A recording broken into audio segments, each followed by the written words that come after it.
Paris without people? No, this is not the image taken during a lockdown. This is Paris in China. Tianducheng is a luxury real estate development and a Paris look-alike located in Hangzhou, China. As China became the world's fastest-growing economy, real estate developments popped up all over the country, some modeled from famous Western cities. The Eiffel Tower replica is about one-third the size of the original and stands surrounded by copycat French architecture. While the city is built to hold 10,000 people, only 2,000 live there full-time, making it feel more like a ghost town. Many claim that this is due to the location, which is 40 minutes away from Hangzhou's downtown area and wedged in the middle of farmlands. In spite of this, visitors shouldn't be surprised to see cheapskate wedding couples opting for fake luxurious photo ops. It all started with the One City, Nine Towns, the brainchild of former Shanghai Mayor Chen Liangyu and Shanghai Planning Commission. It was set up as a way to ease the population congestion in the city by drawing people out to the suburbs. Each of the 9 towns were meant to mimic an economic or culturally popular Western neighborhood or city. Now, as to why they wanted to mimic the West and not just build them in a typical Chinese style, well, it has to do with profits. See, these aren't cheap knockoffs.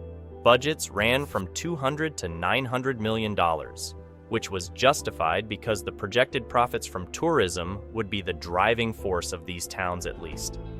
That's what they thought, but it is far from reality. Let's first see what these towns are all about. Now, 7 of the 9 towns were actually built, giving potential residents the option of moving to Spain, Germany, Switzerland, Netherlands, and of course England, all while remaining in China. So let's say you move to Thamestown, this is what you'd find. A compilation of Britain's greatest architecture set up on the outskirts of Shanghai in Songjiang district. Thamestown took $330 million and 3 years to make. These people went as far as importing lampposts from England. On top of that, it has iconic British figures like Winston Churchill, Princess Diana, and of course, Harry Potter. All in all, Thamestown is meant to house 10,000 residents and host thousands of tourists eager to see the oddness of it all. The strategy worked, at least initially. See, the novelty generated a ton of free press, which made investors flock to grab this once-in-a-lifetime opportunity, buying property at ridiculous rates in anticipation of a large future profit. A profit that never came. You'll notice a rather eerie detail in the first duplicate monuments and towns. The streets are largely empty. It's the defining factor that easily differentiates the real from the fake. Most of these multi-million-dollar dupes didn't live up to that developer's expectations, and you can probably guess why it's a hard sell. For residents, and the high prices don't help. Sure, they sold some of them in the millions, but they were mostly second homes for well-off families looking to expand their real estate portfolio. This created a real estate bubble, which is when speculation, high spending, and high demand hikes up prices of homes until nobody but the ultra-rich can afford it. Most of the time, the ultra-rich don't even live here, so nobody is feeding into these mini economies. They're just a bunch of houses and businesses that aren't creating long-lasting employment beyond their construction. This begs the important question, why China is building fake towns. One of the popular reasons these European replicas have popped up over the country is likely due to the nation's emergence from historically suppressed captivity, combined with a lot of money to burn. After a couple of decades under the strict communist rule, established in 1949, China was looking more like a monitor and cement block than a thriving, multifaceted country. Many traditional, culturally rich and diverse structures had been torn down in favor of bland, pragmatic designs, like this. It was a communist thing. Remnants of the same cold buildings can be found in former Soviet states.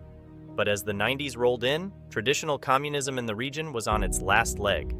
China blossomed with the reopening of the Shanghai stock market in 1990, something that hadn't been done since 1949. With new cash flow from global trade and a less strict government, when it came to building styles, developers went all out. The idea was simple: imitate structures that signified wealth and success, something China was eager to show. It also didn't hurt that culturally mimicking architecture was seen as a way of showing just how technologically advanced China had become, sort of like a trophy, so they ended up choosing Europe. And even younger Chinese people are more and more interested in Western culture.